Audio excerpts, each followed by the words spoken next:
নিকো পার্কে যুবকের অস্বাভাবিক মৃত্যু। ঘটনার পর একদিকে যেমন প্রশ্নের মুখে নিকো পার্কের নিরাপত্তা, তেমনই নজরদারি নিয়ে গাফিলতির অভিযোগ উঠেছে যুবকের পরিবারের তরফে। ঘটনা নাড়িয়ে দিয়েছে শহরবাসীকে। এবার পর্যটকদের নিরাপত্তার স্বার্থে কলকাতার বুকে থাকা অন্যান্য বিনোদন পার্কগুলোর কী অবস্থা জানতে সায়েন্স সিটিতে সিএন।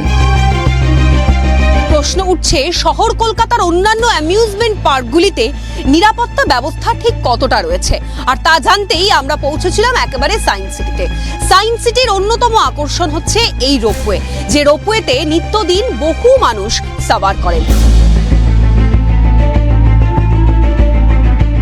কর্তৃপক্ষের কথায় পর্যটকদের নিরাপত্তার বিষয়টিকে মাথায় রেখে রোপওয়ে চালুর আগে প্রত্যেক দিন 2 ঘন্টা ফিটনেস টেস্ট করা হয় এবং মেইনটেনিংয়ের জন্য বছরে পরিষেবা বন্ধ থাকে 10 থেকে 15 দিন। এছাড়াও বৈদ্যুতিক গোলযোগ বা অন্য কোনো কারণে যদি মাঝপথে থেমে যায় রোপওয়ে, তাহলে জেনারেটরের সাহায্যে নামিয়ে আনা হয় পর্যটকদের। পাশাপাশি রয়েছে মক ড্রিলের ব্যবস্থা।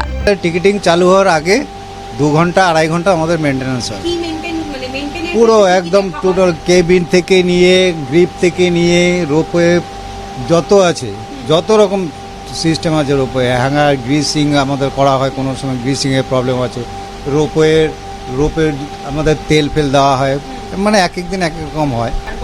বছরে একটা মেনটেন্যান্স হয় আমাদের, প্রিভেন্টিভ মেনটেন্যান্স, সেটা হচ্ছে 10 দিন 15 দিন একটা শাটডাউন নিয়ে সেটা আমাদের টোটাল একদম সার্ভিসিং করা হয়। পর্যটক হচ্ছে আমাদের পর্যটকদের দিয়েই তো আমাদের কাজ। যদি রোপওয়ে বন্ধ হয়ে যায়, কারেন্ট অফ হয়ে গেল, সেটা জেনারেটর দিয়ে আমাদের রেস্কিউ করে আমরা লোক নামিয়ে দিই।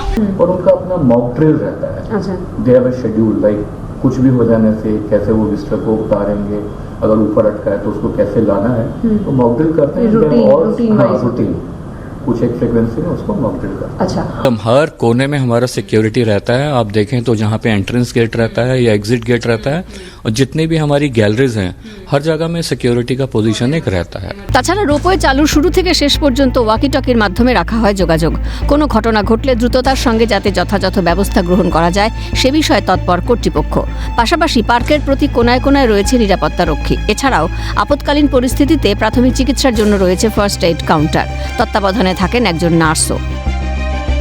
তো তাই নয়, 24 ঘন্টা মানে যতক্ষণ পার্ক খোলা রয়েছে ততক্ষণ একজন করে নার্স সেখানে উপস্থিত থাকেন প্রাইমারি ট্রিটমেন্ট প্রোভাইড করার জন্য। ফলে সব মিলিয়ে সায়েন্স সিটি কর্তৃপক্ষ তারা যথেষ্ট পজিটিভলি, তারা বলছেন ইতিবাচক ভূমিকাতেই তারা গোটা নিরাপত্তা যে ব্যবস্থা, সেই নিরাপত্তা ব্যবস্থাকে আঁটোসাঁটো করে রেখেছেন গোটা সায়েন্স সিটি পার্ক সংলগ্ন অঞ্চল জুড়ে। ক্যামেরায় জনি মণ্ডলের সঙ্গে অভিরূপা সাহা, ক্যালকাটা নিউজ, কলকাতা।